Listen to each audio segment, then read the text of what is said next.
Assalamu alaikum. This is the first video for Islam for Europeans. My name is Robert.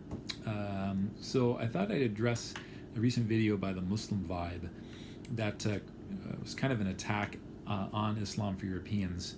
And the name of the video is Are White Muslims Privileged? So I'm going to address these points one by one really quick. Not to attack them back, but to invite them to agree with our movement, because I think it would address all of their grievances. So this isn't a message just to the Muslim Vibe, but Muslims who come from a more liberal social justice mindset, in hopes that our approach would be a better solution to what is currently being offered by the liberal left. So one of the grievances we hear from Muslims on the left is that the reason why there's so much anger and racism towards Muslims in the West is that Muslims are 99% people of color. Okay, so we hear this a lot, and it's factually true. So their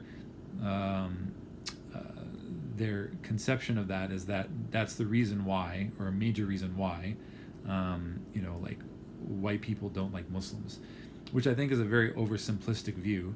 If we look at people like Tommy Robinson, his main attack is on Islam, and he makes it very clear that he's not racially motivated. But we'll assume that a lot of these attacks are occurring on a subracial level.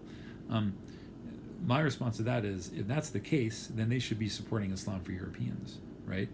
I mean, shouldn't the solution be more white Muslims? If that's the way that you feel that this is an attack.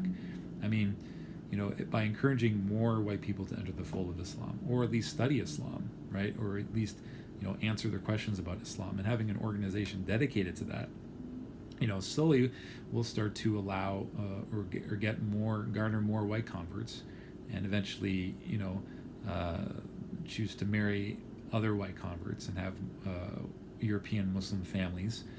And, this I think would be a wonderful idea. I mean, picture a Muslim family coming, from their country to the West and seeing a white Muslim family. I mean, wouldn't that make them feel more at home? I think it would.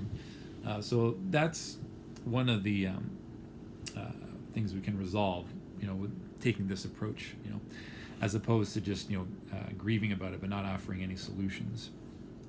Second thing that they bring up is that we don't have time to give dawah to white people. Like it's a waste of time. Muslims are under attack. We see pigs' heads being thrown at mosques. We see white people, with their guns in the United States protesting at mosque events and what have you. So that's another claim that they make, that why should we even bother giving dawah to these people? My response is it's all the more reason, because at the end of the day, these white people protesting at mosques, these are our aunts, these are our uncles, these are our parents, these are the people we played bowling with. This is our entire network. We know hundreds of white people growing up. It should be our responsibility to present Islam in the best way possible and be there to answer their questions, right? And it's not just, if just doing that as one person is difficult enough, but if we had an actual organization like Islam for Europeans, we could give dawah to our own people. So even though I don't know anyone from Iowa, it'd be a lot easier for them to talk to me as opposed to someone they've never met before from another part of the world.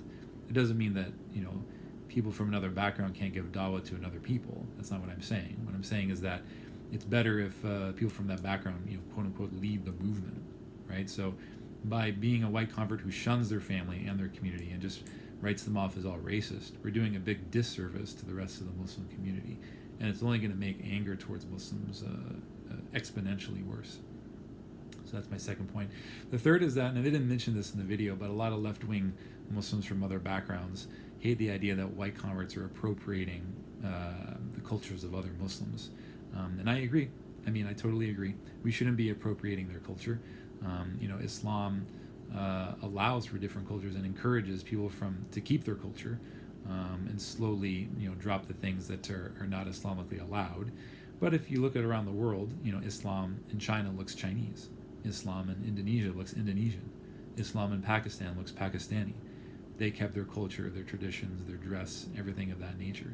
So we should be doing the same thing for Europe. So totally against cultural appropriation, because you see a lot of white converts, they want to assimilate, so they wear the shalwar kameez, the thobe, the kufi, and this, I think, is it just estranges themselves from their family and their community.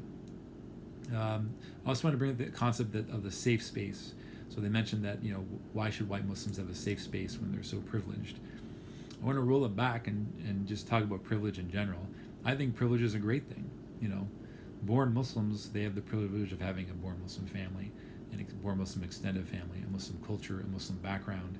One of their family member dies, they can have a funeral for them. So they have all these advantages that converts don't have. My response to that is more power to you. That's great.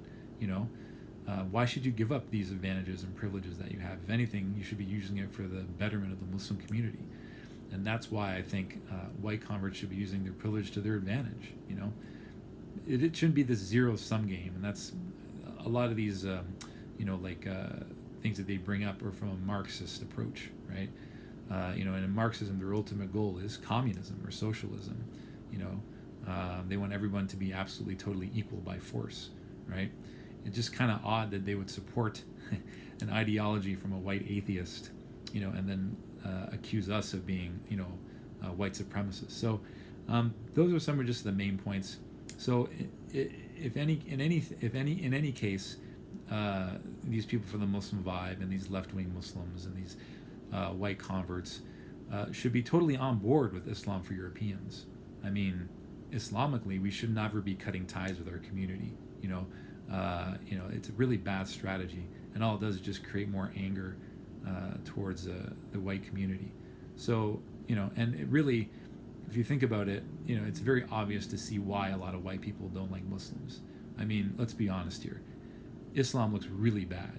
I mean, white people don't hate Muslims because, they're people of color. White people don't like Muslims because they see planes flying into buildings. I mean, they see trucks being driven through, neighborhoods on Christmas. They see like Islamic grooming gangs in Britain. So this is the real reason why they don't like Muslims. And I think by denying that, I mean, we're really just making the problem much worse. So I invite people from a more liberal background, especially white converts and, more liberal Muslims, to support our idea, because it would solve all their problems. And I'm not here to denigrate you or to disrespect your opinion. I'm just giving you my honest approach that this is the best way forward. So that's all I have to say. Hopefully, leave some comments in the comments section. I'll be making more videos about Islam for Europeans in the future. But that's just the message I want to give to people from this particular subset of the Muslim community. Okay, so assalamu alaikum to my Muslim friends. Thank you very much, and peace in the Middle East to everybody else. I know a lot of people maybe from a non-Muslim background are watching this, so in any case, just stay posted and leave your comments in the section. Make sure to give me a like. Take care. Assalamu alaikum. Bye.